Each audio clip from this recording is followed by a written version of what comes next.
Good afternoon. My name's Jeanette Lindsay Clark. Can you tell me your full name, please? My name is Danielle Belts. And can you tell me where you're from? I'm from the Netherlands. And can I see your identification, please? Yes, there we go.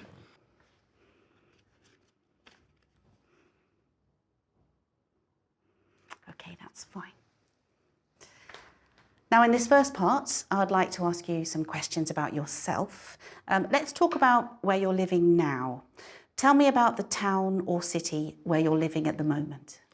At the moment, I am living in Oxford, which is a city that I absolutely love. It's so pretty. And how long have you been living in this city? I've been living in this city since September last year, so that's about 5 months, I'd say. Do you think you will move to a different place in the near future? In the near future, I don't think so. I'm quite happy where I am. I've got a nice job, so that's. I don't see any reason to move. Okay, thank you. Let's talk about numbers. What kinds of numbers do you have to remember in your daily life? In my daily life, I would say my PIN code, door codes, and some phone numbers, I suppose. Do you find it easy to remember numbers? I've never been very good with numbers, but as soon as I get in the habit of typing something in, I can usually remember. Was maths one of your favourite subjects at school? Definitely not. I was not very good at maths, and my dad actually had to help me quite a bit to get a good mark. Is it important to be good at dealing with numbers in your work or studies? I think it's quite important that I can handle numbers, but my job doesn't fully focus on numbers as a main priority. It's important that I'm not number blind, but I think I'm all right. Let's talk about cycling. When did you learn to ride a bike? Since I'm Dutch, that was very early. I think I was around maybe 5 years old. Yeah, by my dad. I think my dad taught me and definitely fell over a few times. Is riding a bike popular in your country? I think we're known for riding bikes a lot. And why? Well, we've got really good infrastructure, so we've got lots of cycling paths, and that really helps because cycling is made really easy and safe, so everyone cycles to work, to school. How easy is it to cycle around the town or city where you live now? Well, I don't cycle a lot where I live at the moment because the first time I rode a bike, I kind of got hit by a car. So now I'm a little bit scared to get back on my bike. Okay. Would you like to go on a cycling holiday in the future? No, I'm not. I like cycling because it's useful for getting me where I need to be, but it's not a hobby of mine, so I wouldn't go on a cycling holiday. Now, I'm going to give you a topic and I'd like you to talk about it for 1 to 2 minutes. Before you talk, you'll have 1 minute to think about what you're going to say. You can make some notes if you wish. Do you understand? Yes. Here's some paper and a pencil for making notes. And here's your topic. Please don't write anything on the booklet. Describe something you enjoyed making by hand when you were a child. Okay.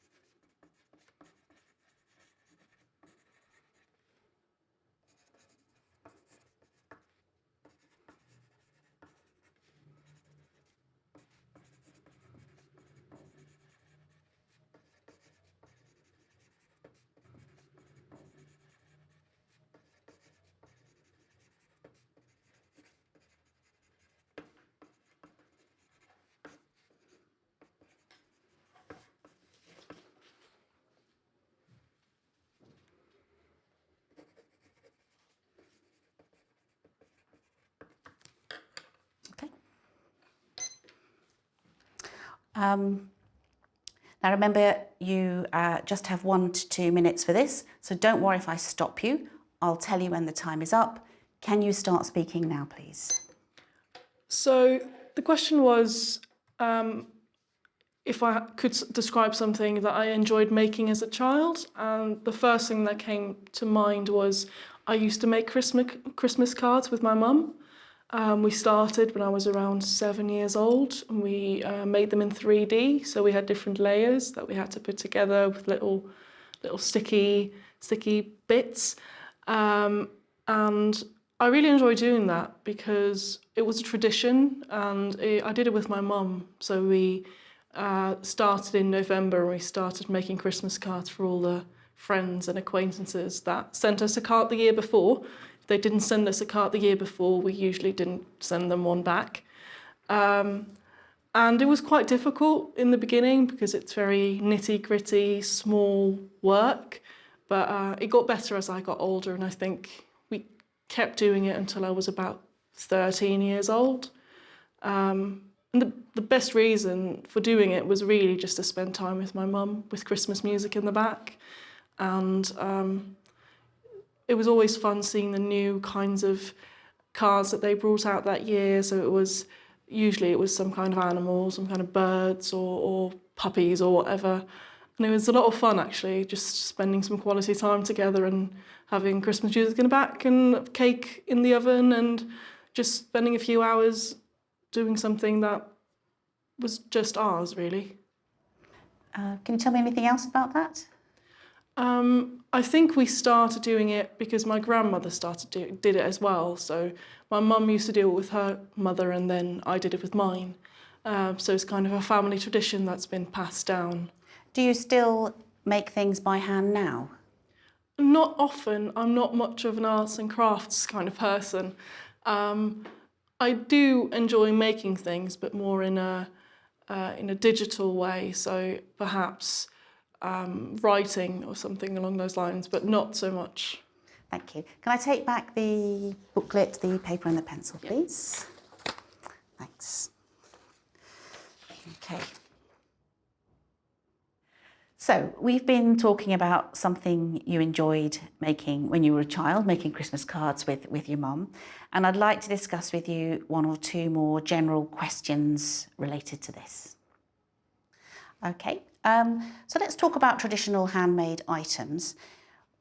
Can you tell me what the most popular traditional handmade items are in your country? I think the most popular would be homemade decorations for holidays. At least that's how I remember it being. My friends did it, I did it, we did it at school. We made like little, almost little decorations to hang in front of the windows. And why do you think people enjoy making handmade things? I think it gives you a sense of pride when you can show it off, and I feel like it would be very fulfilling if you're into that kind of thing, to have something that you've made and you didn't just buy in a store. And why do you think people like to buy handmade items? I think that some people either feel like they don't have the talent to do it, but would still like the kind of atmosphere or aesthetic that comes from handmade things, but either they can't do it or they feel like they can't do it, and so buying something is a good kind of middle road. Okay. How important is it, do you think, for people to keep making traditional handmade things these days? I think with the internet and ordering online and mass production, it's quite important that people keep doing things themselves. It brings a sense of personality in it. I think that getting a handmade scarf that's 2 meters long is way more fun than getting, a mass-produced scarf that anyone could have bought at the local Primark. Okay, and let's think a bit about manufactured goods. Most things are factory made. So what are the benefits of factory made goods compared to handmade goods? They are definitely more easily available. You can walk out onto the street, and usually on a high street, and you can buy any kind of item of clothing or a bowl or something along those lines, you can always get it, and sometimes it's easier to buy something than to have to make it yourself because you don't have the means to do it. So I think that's why things like those are really popular, and it's also, it's easy and sometimes cheaper as well. Do you think that